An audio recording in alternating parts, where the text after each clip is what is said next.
Hi everybody, this is Angie, also known as The Light. Welcome to my channel. Please subscribe to my channel, like this video, like this video, like this video. Share this video if you want to. If you'd like to make a donation, you can do so. I'm going to have my Cash App and PayPal information below this video in the comment section. I now do conversation sessions on the phone.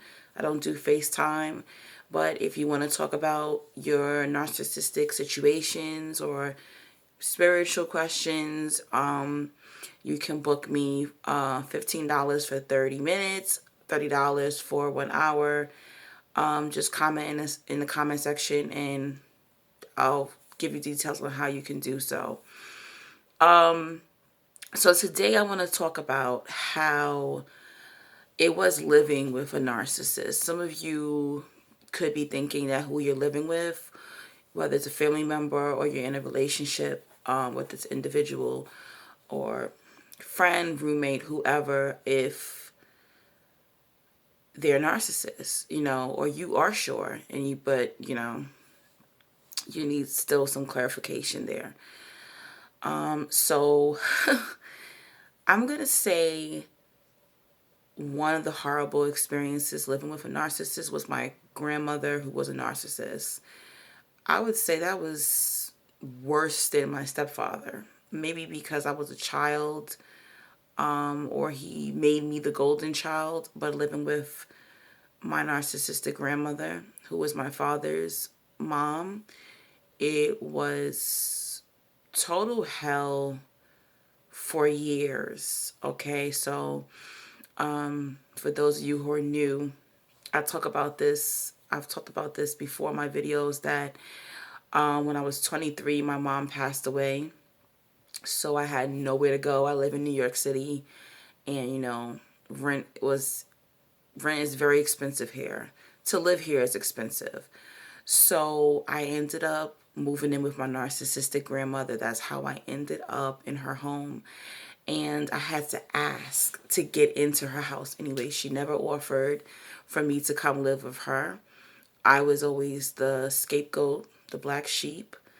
And my cousin, which is my aunt's daughter, she's the golden child, pretty much. So my father was the scapegoat. I was the scapegoat grandchild. And so I guess at the time, she said, I remember saying to her, I have a job, I'll pay you rent. And she said, well, being that you'll pay me rent, you can move in. That was her statement to me. And so when I moved in, she did give me my own room. And the controlling began. Everything was controlled by her, pretty much. I had a curfew. So I'm in my 20s with a curfew. I had to be home by midnight. If not, she'll try to booby trap the doors, the locks. If I did come home after midnight, it would be a screaming match. It would be slamming doors. It would be threatening to kick me out. It was just insane. It was, and it was just crazy. There was a time where I had a job that I wasn't getting home till like 3 o'clock in the morning, and she knew that. I was like a home health aide.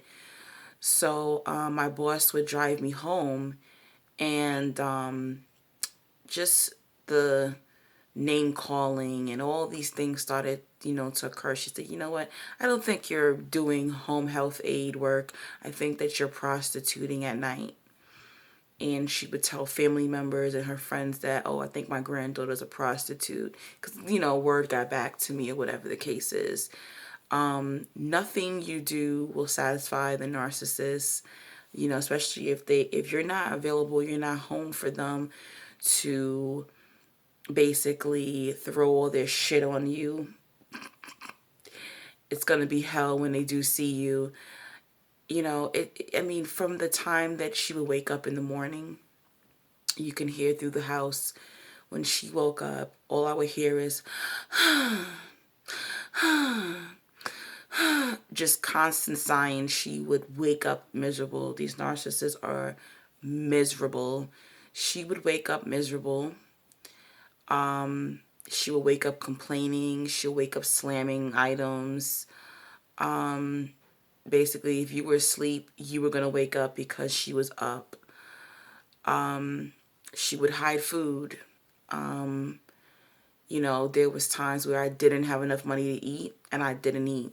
She would not give me food. She would most likely eat out. When she was out for the day, she would eat out, or she'll bring fast food. She wasn't one of those grandmothers that ate very well, and I talk about that also. A lot of these narcissists have poor diets. This particular narcissist, she had a very poor diet. Like, she would eat the weirdest, like, just nastiest things. Like, have like chicken and then have like applesauce on her plate. It would just be just the weirdest foods, even though I'm an overweight person, I'm like balanced where I actually eat fruits and vegetables and drink water. She just ate horribly. I mean, ate anything that walked, anything that crawled, anything that swam in the sea, anything that flew in the air, she ate it. So that was something that was major. Like, if you have a grandchild, why would you hide food from her? It was insane. Everything was very separate, meaning like I had my own toilet tissue. She had her own toilet tissue. She would do things. My uncle always lived in the home with us. So it was basically like us against Angie, pretty much. So if she did anything, say if she did buy food, fast food or whatever, takeout, whatever, she would buy some for herself and my uncle. She would never buy anything for me. If she was buying gifts, she would buy him something and not for me. She would find old items in the house and give it to me. If a relative was having something for the holidays, I was never included. So these are just different things the narcissist does to the scapegoat, or just when you're living with them, period. You literally feel like a prisoner when you are living with them. I wasn't given money. If I needed to borrow money, I had to give it back. Excuse me.